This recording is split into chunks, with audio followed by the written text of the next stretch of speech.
একদিকে তো দেশের উন্নয়ন হচ্ছে আর আরেকদিকে আমার ঘুমের 12টা বেজে যাচ্ছে। সারাদিনের কাজগুলো আজকে দৌড়ের উপর সেরে নিলাম। দেরিতে ঘুম থেকে উঠলে যা হয়। মেয়ে দিন দিন বড় হচ্ছে আর তার মায়ের কাছে আবদার যেন বেড়েই চলছে। মেয়ের আবদার পূরণ করতে বিকেলে রান্না শেষ করে পিঠা বানালাম।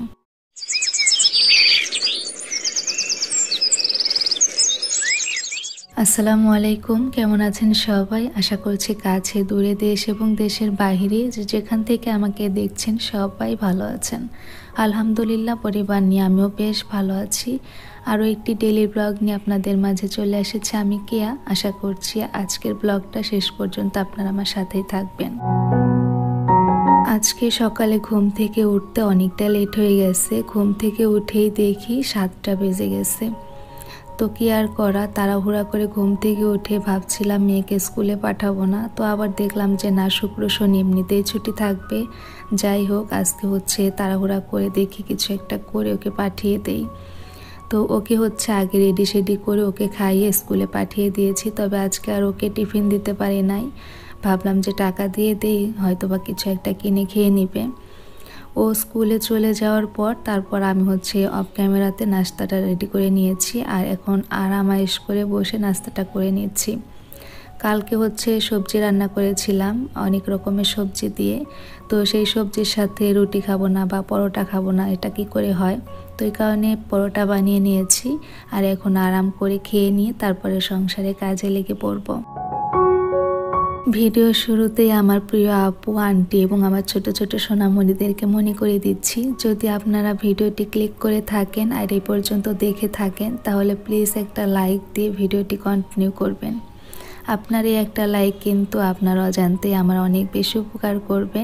আর যারা আজকে আমার ভিডিওটি ফার্স্ট টাইম দেখছেন বা ভিডিওগুলো দেখেন তবে এখন আমার চ্যানেলটি সাবস্ক্রাইব করা হয়নি, তাদেরকে অনুরোধ করব প্লিজ আমার চ্যানেলটি সাবস্ক্রাইব করে আমার সাথে থাকবেন। আর যারা ইতিমধ্যে সাবস্ক্রাইব করে আমার পাশে আছেন তাদেরকে জানাচ্ছি অন্তরের অন্তরস্থল থেকে অনেক অনেক ভালোবাসা আর দোয়া। আমি দোয়া করি আল্লাহ যেন সবাইকে সবার স্থান থেকে ভালো রাখেন। নাস্তা করতে বসছি এক গ্লাস পানি নিয়ে, তো দেখলাম যে ফিল্টারে পানি শেষ, তাই আগে ফিল্টারে পানিটা রিফিল করলাম। আর পানি দিতে নিয়ে মনে হলো যে ঘরে যে গাছগুলো রেখেছি তো গাছগুলোতে একটু পানি দিয়ে দেই। তো যখন দেখা যায় একটা কাজ শুরু করি ওই টাইপের আর কোনো কাজ থাকলে ওইটা সেই সাথেই গুছিয়ে রাখি। আজকে কিন্তু আমার ঘুম থেকে উঠতে দেরি হওয়াতে দৌড়ের উপর সারাদিনে কাজগুলো শেষ করতে হয়েছে। সেই সাথে দুপুরে আজকে রান্নাও করি নাই। মা মেয়ে যে গতকালকে সবজি ওইটা দিয়ে শুধু ভাত খেয়েছি দুপুরে বাসায় ফিরে। এখন হচ্ছে মেশিন থেকে কাপড়গুলো বের করে এখন ব্যালকনিতে দিয়ে দিব। আসলে কি জন্য ঘুম থেকে উঠতে লেট হলো সেটা আপনাদের সাথে শেয়ার করি। ওই যে বললাম না, একদিকে তো দেশের উন্নয়ন হচ্ছে, আমাদের আশেপাশে যাই হোক না কেন, যেটাই হোক না কেন সেটাই কিন্তু আমাদের দেশের উন্নয়ন।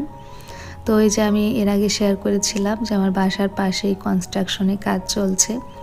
সারাটা দিন এত বেশি শব্দ হয় আর ওই কারণে দেখা যায় সারাদিন ভালোভাবে কাটলে বিকেলের দিকে আমার এত বেশি মাথা ব্যথা করে। আর ওই কারণে আমি হচ্ছে বিকেলে কড়া লিকারে হচ্ছে চা খেয়ে থাকি।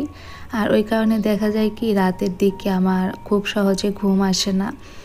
আর যখন ঘুমটা আসে তখন দেখা যায় সকাল সকাল হয়ে যায়, তো উঠতে লেট হয়ে যায় বলতে আজকে এরকম হয়েছে, আর কখনো হয় না।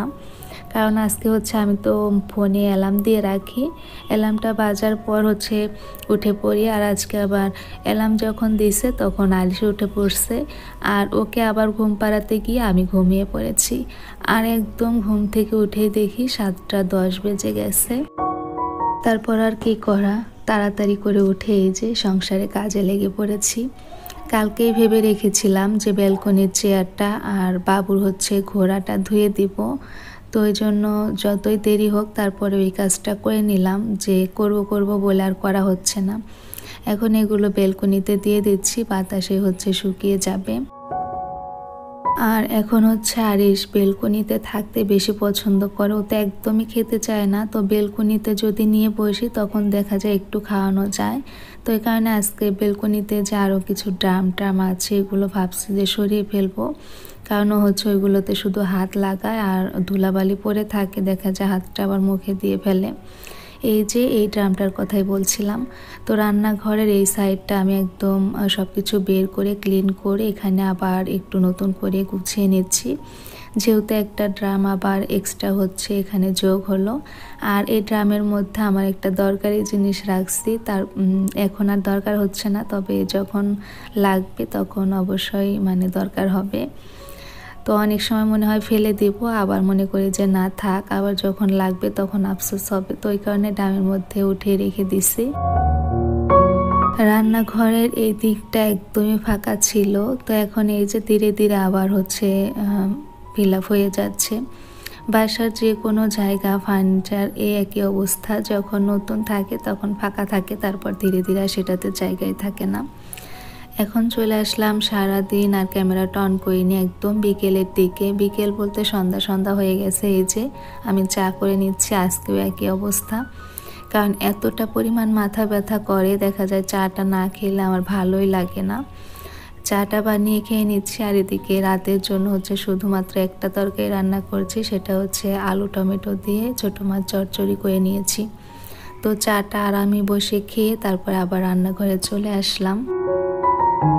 এখন চলে আসলাম পিঠা বানাতে। ওই যে মেয়ে আবদার করেছিল যে মজার কিছু বা যে কোনো একটা পিঠাই বানিয়ে দাও, এরকম ছিল কথাটা। ফ্রিজে হচ্ছে এই তালের রসটা ছিল, একটু গুড় দিয়ে জাল করাই ছিল, তো ওইটার মধ্যে আমি আর একটু গুড় আর ময়দা টয়দা দিয়ে মেখে নিচ্ছি পিঠাটা বানানোর জন্য। তালের বড়া করব।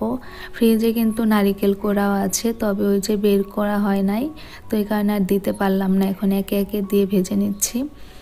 আজকে আমি যখন ভয়েস ওভার করছিলাম তখন আমার মেজাজটা একদম ফুরফুরে ছিল, কারণ আমি আজকে ফজরের নামাজ আদায় করে তারপরে ভয়েস দিতে বসে গেছি।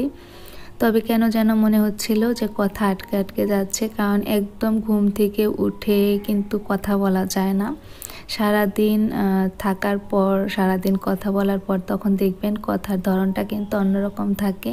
তো জানি না আজকের ভয়েসটা আপনাদের কাছে কেমন লাগবে, আশা করছি ক্ষমা সুন্দর দৃষ্টিতে দেখবেন। এই যে আমি এত কষ্ট করে পিঠা বানাচ্ছি, পিঠা বানিয়ে শেষ করে দেখি যে 7টা বেজে গেছে। তো তখন ওকে পড়াতে বসিয়েছি, আর সে হচ্ছে তখন এই পিঠাটা খাবে না, তখন বলছিল যে খেতে ইচ্ছে করছে না। তারপর আবার হচ্ছে 9:30টার দিকে তখন হচ্ছে অনেকগুলো পিঠা খেয়ে ফেলছে, আর রাতে ভাত খেতে পারে নাই। তখন আবার বকাবকি করছিলাম যে এভাবে করে খেলে দেখা যায় পেটে গ্যাস হয়ে যায়, যে রাতে না খেয়ে যদি শুয়ে পড়ে, আর তেলের জিনিস এমনিতেই। তো এই যে পিঠাগুলো হচ্ছে একটু আপনাদেরকে ছিঁড়ে দেখিয়ে দিলাম, ভেতরটা কত সুন্দর সফট হয়েছে। আর আমার কাছেও বরাবর তালের পিঠা ভালো লাগে, আমি দেখা যায় বেশি খেয়ে ফেলি।